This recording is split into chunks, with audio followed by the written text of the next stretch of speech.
Now that I think about it, even I'm surprised I've never covered a David Cronenberg film. While admittedly I'm not overly familiar with the guy, I find the idea of danger being more internal than external to be a very challenging subject matter to cover because questioning our biology and identity is both sensitive and taboo territory, especially in today's trigger-happy climate. I think we're all just so used to situational-based horror about something that lurks in the shadows or what some stranger down the street might be up to because it leaves us somewhat subconsciously disconnected from haunting personal truths about ego, sexuality, and the self that we adamantly try to avoid. So you could say most of us inherently gravitate towards horror with a relatively symbolic sense of comfort, despite how ironic that might sound. At the end of the day, most horror is established around situations you can literally run away from, regardless of how persistent they are that you cannot escape for whatever reason. But body horror, both in a figurative and literal sense, is something you just, universally can't run away from, regardless of how you look at it. The premise that we should be just as scared of our very being is unimaginably provocative because it's always going to be something that's latched onto us like a bloody parasite, whether it be biological or what we're capable of doing to ourselves, let alone other people. Honestly, I don't think body horror is ever dwelled on as often as we think it is, despite having entire subgenres and cinematic movements based around it, and the fact that it even makes up one of the core thematic pillars of some of the most influential horror stories ever told. I mean, it's certainly not the most mainstream subgenre, given it kinda edges closer to intellectualism than pure entertainment because, while these stories may use the concept of our biology becoming some grotesque monstrosity as a selling point, the most profound and recognizable examples tend to spend more time exploring the central character's relationship with others, themselves, and social norms and pressures, who we are, what we want to be, how society perceives us, and most importantly, what truly defines us. Body horror is entirely psychological in nature. Violence and self-mutilation is one thing, but losing control of ourselves or being so lost in the destructive part of our psyche is the kind of horror that's honestly quite difficult to describe. And because it's so difficult to describe, that's what makes it all the more haunting and visceral, that we will never know absolutely everything about ourselves. Many people do not like confronting who they are. I think most of us would much rather live in ignorance than face anything that might challenge what we call conformity or normality. So I chose this specific Cronenberg classic because I did dabble in the general concepts of body horror in my video on New French Extremity that I want to touch more on how so much of our identity is wrapped up in our connections and interactions with a world that we individually perceive differently to make us feel human. Also, this is the least demonetizable Cronenberg film I could think of. So let's talk about The Fly.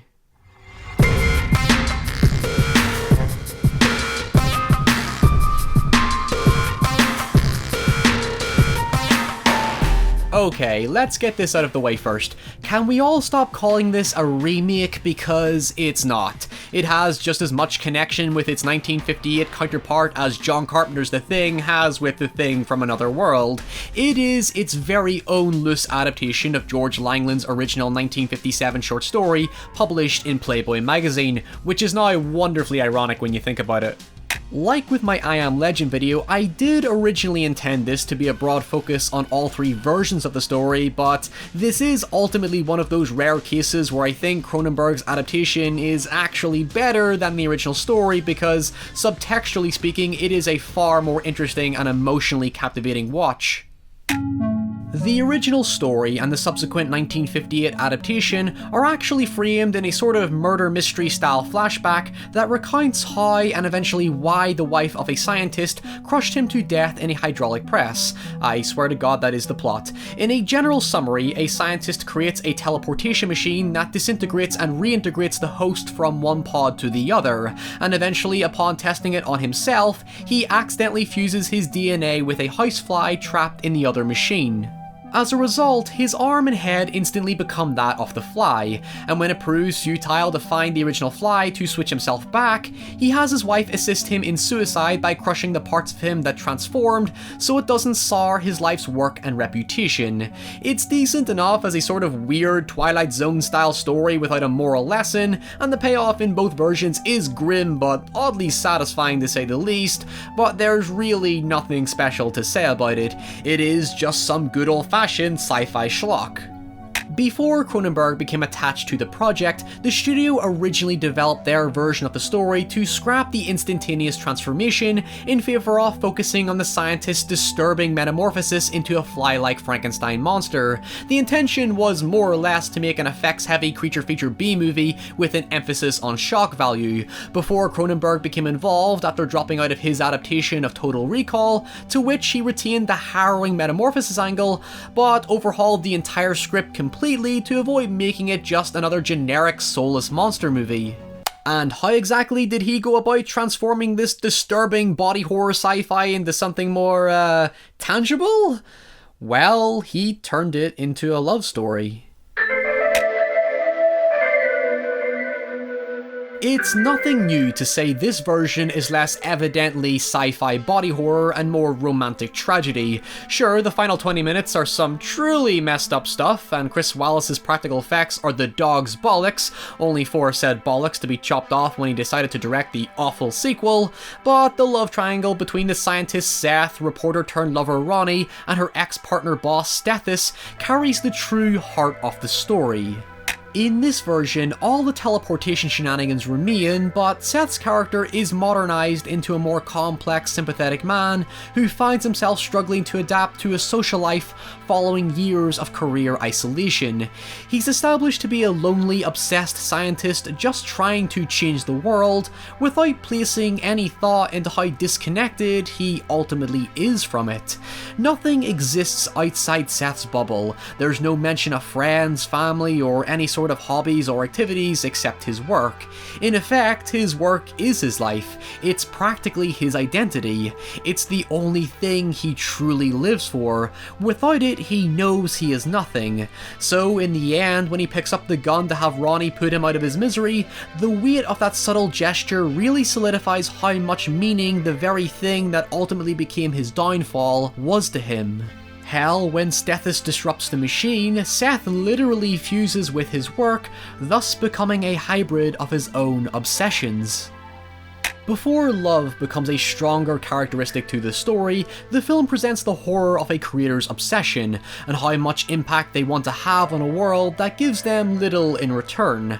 At first, Seth doesn't care about the fame or attention. He's completely dismissive of everything, including how credit for his creation will go solely to the institution that's funding him, and his sole contribution will go unacknowledged.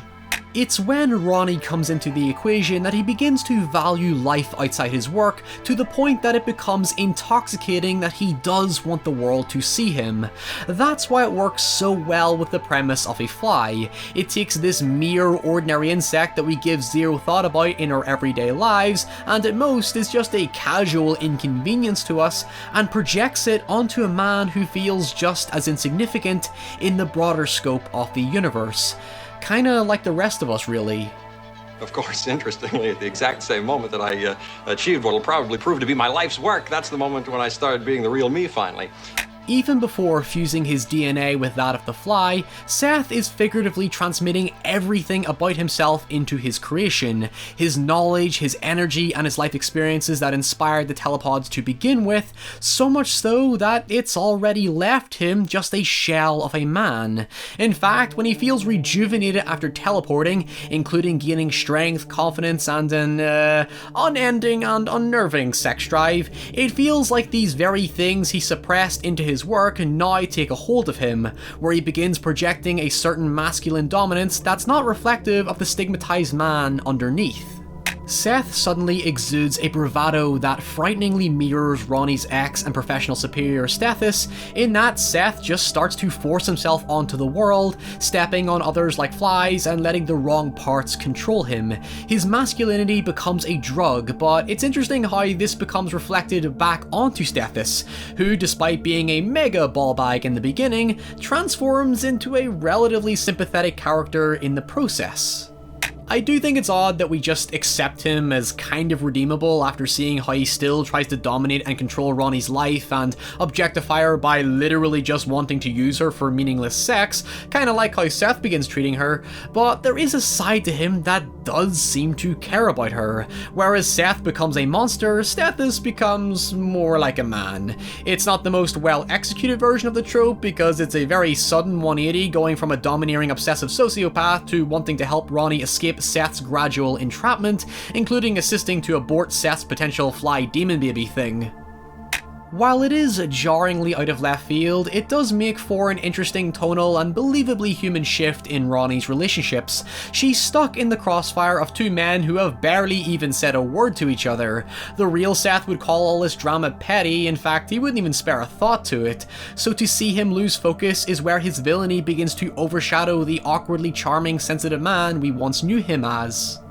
Granted, I wouldn't say the film has a villain, because to say it does would undermine and simplify the complexity of the drama. The thing about his metamorphosis isn't the physical monster he becomes, it's the human monster he seemingly already was. Sure, this isn't the real Seth we care for, but cynically speaking, how much of this behaviour was possibly already inherently hidden deep within him?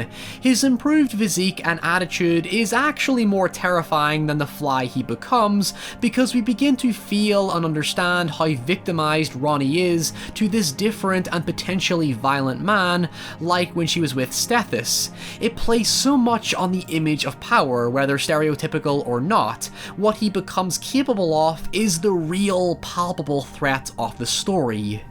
Of course, this does lead us to Cronenberg's more personal metaphor for the film, that being how Seth's abrupt deteriorating health in the latter half of the story mirrors that of a terminal disease.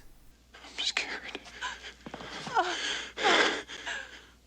Here's the thing, we start with a story about a lonely man trying to find a human connection with the world, realizing that there's more to life than his work, only for him to be hit with an unpredictable event that makes him face his mortality.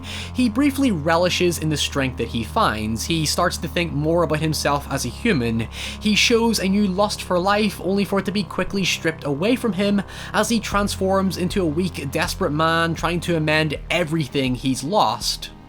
But The Fly is never direct about how we should feel about each character because it shows us so many different sides to them that's indicative of humanity as a whole, because we're not the same people to everyone we meet. As I said before, it never simplifies the issue of the human drama, it keeps it complex because that is how we are in real life. We change and adapt our social performances based on circumstances. I don't want to say too much more or else we'll be here forever, but for those interested, Irving Goffman wrote a pretty descriptive book called The Presentation of Self in Everyday Life, which uses theatre methodology to deconstruct social interaction. The point remains that for a story as fantastical as a man transforming into a fly, its understanding of human behaviour and relationships is far more authentic, relatable and honest than some of the most grounded stories ever told. For me, that's what makes Cronenberg's The Fly so timeless, which is honestly a phrase I've rarely used to describe a film before. It just completely rejects the binary assumptions that are reinforced by fiction. There are no heroes or villains, no good or bad. That's just an oversimplification of how morality is being socially constructed and cultivated over the years, and redefined based on the current state of the world. We're all fallible creatures and all equally capable of being selfish and selfless. It just comes down to how we feel the world values us in that moment and how we wish to value it back. Seth's motives are noble, and his transformation into a creature of vanity and superiority is understood by how closed off and undermined he is by the world before Ronnie gives him light, which he ultimately misuses as it goes straight to his head. Hey folks, thank you so much for watching. Let me know your thoughts on The Fly in the comments below, especially if you prefer one version over the other. Let me know why as well. And even let me know what your favorite David Cronenberg film is below as well. And if you enjoyed this video and you enjoy what I do here and you want to support the show, again, early access, vote for future videos, get your name in the credits, and get access to our Discord chat, consider heading over to Patreon, where for just a few dollars a month you can get access to all those features and help me keep the lights on, or what little light is now left here, because I started shooting these videos at nighttime. Ooh, spooky and all that stuff. Until next time, follow me on Twitter and Instagram. Stay very, very safe. Thank you so much for watching once again. And yeah, I'll see you all very soon. Bye.